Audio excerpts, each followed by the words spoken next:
ಇನ್ನೊಂದು ಪ್ರಶ್ನೆ ಎಲ್ಲರೂ ಕೇಳ್ತಾ ಇರ್ತಾರೆ, ಟಾಯ್ಲೆಟ್ಗೆ ಹೋಗುವಾಗ ಸಂಡಾಸ್ಗೆ ಹೋದಾಗ ರಕ್ತ ಬೀಳುತ್ತೆ, ಅದನ್ನ ಬರ್ದಿರ ಹೇಗೆ ಮಾಡ್ಕೊಳ್ಳೋದು ಅಂತ.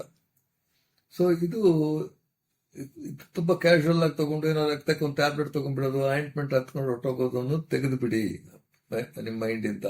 ಯಾಕೆ ಅಂದ್ರೆ ರಕ್ತ ಬೀಳ್ತಾ ಇದೆ ಅಂದ್ರೆ ಅಲ್ಲಿ ಏನೋ ಕಾಯಿಲೆಯಿಂದ ರಕ್ತ ಬೀಳ್ತಾ ಇರೋದು. ಅದು ಪೈಲ್ಸ್ ಆಗಿರ್ಬೋದು, ಫಿಶರ್ ಆಗಿರ್ಬೋದು, ಇಲ್ಲ ಕ್ಯಾನ್ಸರ್ ಆಗಿರ್ಬೋದು, ಪ್ರೊಲ್ಯಾಪ್ಸ್ ಅಂತ ಇರುತ್ತೆ, ಬೇರೆ ಬೇರೆ ಅಲ್ಸರ್ಸ್ ಇರುತ್ತೆ, ಬೇರೆ ಬೇರೆ ಕಾಯಿಲೆಗಳಿಂದ ರಕ್ತ ಬೀಳ್ಬೋದು. ಸೊ ರಕ್ತ ಬೀಳೋದು ಅವ್ರು ಯಾರೋ ನಮ್ಮ ಅಣ್ಣ ಈ ಆಯಿಂಟ್ಮೆಂಟ್ ಹಚ್ಕೊಂಡ ಸರಿ ಹೋಯ್ತು, ಅದಕ್ಕೆ ನಾನು ಅದು ಹಚ್ಕೊಂತೀನಿ. ಲಾಸ್ಟ್ ಟೈಮ್ ಡಾಕ್ಟರ್ ಅದು ಯಾವ್ದೋ ಬರ್ಕೊಟ್ಟಿದ್ರು 10 ವರ್ಷದಿಂದ, ಅದನ್ನ ಇವಾಗ ನಾನು ಹಚ್ಕೊಂಡು ನೋಡ್ತೀನಿ ಅಂತ ಮಾಡಬೇಡಿ.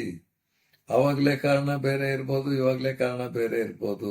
ಇಲ್ಲ ಯಾವ್ದೋ ಒಬ್ರಿಗೆ ಫೋನ್ ಮಾಡ್ತೀರಾ, ನಮ್ ಕಸಿನ್ ಡಾಕ್ಟರ್ ಅವ್ರಿಗೆ ಫೋನ್ ಮಾಡಿದೆ, ಅವ್ರ ಆಯಿಂಟ್ಮೆಂಟ್ ಹೇಳಿದ್ರು, ಟ್ಯಾಬ್ಲೆಟ್ ಹಾಕೊಂಡ್ರು. ಅದೆಲ್ಲ ತಪ್ಪು, ಡೇಂಜರ್ ಅದು.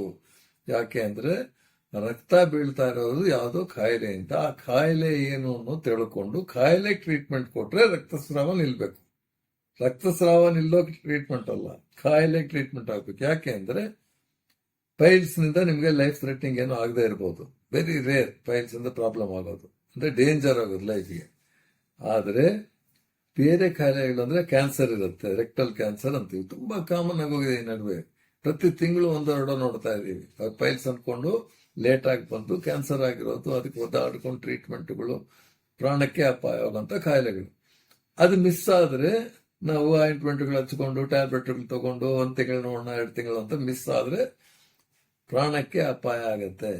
ಅದಕ್ಕೋಸ್ಕರ ದಯವಿಟ್ಟು ರಕ್ತ ಬೀಳ್ತಾ ಇದ್ರೆ ಇಮಿಡಿಯೇಟ್ ಆಗಿ ಆದಷ್ಟು ಬೇಗ ಹೋಗಿ ಒಬ್ಬ ಡಾಕ್ಟರ್ ಹತ್ರ, ಸರ್ಜನ್ ಹತ್ರ, ಅಥವಾ ಪ್ರಾಕ್ಟಾಲಜಿಸ್ಟ್ ಹತ್ರ, ಅಥವಾ ಒಂದು ಗ್ಯಾಸ್ಟ್ರೋಎಂಟ್ರಾಲಜಿಸ್ಟ್ ಅಂತ ಇರ್ತಾರೆ, ಅವ್ರಗಳ ಹತ್ರ ಹೋಗಿ ಪರೀಕ್ಷೆ ಮಾಡಿಸ್ಕೊಂಡು, ಒಳಗಡೆ ಅವ್ರು ಪರೀಕ್ಷೆ ಮಾಡ್ಬೇಕು. ಸುಮ್ಮನೆ ಮೆಡಿಸಿನ್ ಬರ್ತದೆ ತಗೋಬೇಡಿ, ಪರೀಕ್ಷೆ ಮಾಡಿ ಅವ್ರನ್ನ ಡಯಾಗ್ನೋಸ್ ಮಾಡಬೇಕು. ನಿಮ್ ಕಾಯಿಲೆ ಏನು, ಇದು ಪೈಲ್ಸು, ಇದು ಫಿಶರು, ಇದು ಕ್ಯಾನ್ಸರು ಅಂತ ಅವ್ರು ಡಯಾಗ್ನೋಸ್ ಮಾಡಬೇಕು. ಕ್ಯಾನ್ಸರ್ ಎಕ್ಸ್ಕ್ಲೂಡ್ ಮಾಡಬೇಕು.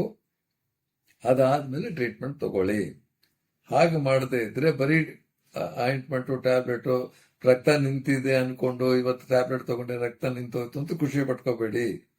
ರಕ್ತ ನಿಂತಿರಬಹುದು, ಒಳಗಡೆ ಕಾಯಿಲೆ ಹಾಗೆ ಇರುತ್ತೆ. ಕಾಯಿಲೆ ಬೆಳ್ಕೊಂಡ್ರೆ ಡೇಂಜರ್. ಅದನ್ನ ಅರ್ಥ ಮಾಡಿಕೊಂಡು ದಯವಿಟ್ಟು ಆದಷ್ಟು ಬೇಗ ಅದನ್ನ ಪರೀಕ್ಷೆ ಮಾಡಿಸ್ಕೊಂಡು ಡಯಾಗ್ನೋಸ್ ಮಾಡಿಸ್ಕೊಂಡು ಅದಕ್ಕೆ ಟ್ರೀಟ್ಮೆಂಟ್ ತಗೊಳ್ಳಿ, ರಕ್ತ ನಿಲ್ಲತ್ತೆ.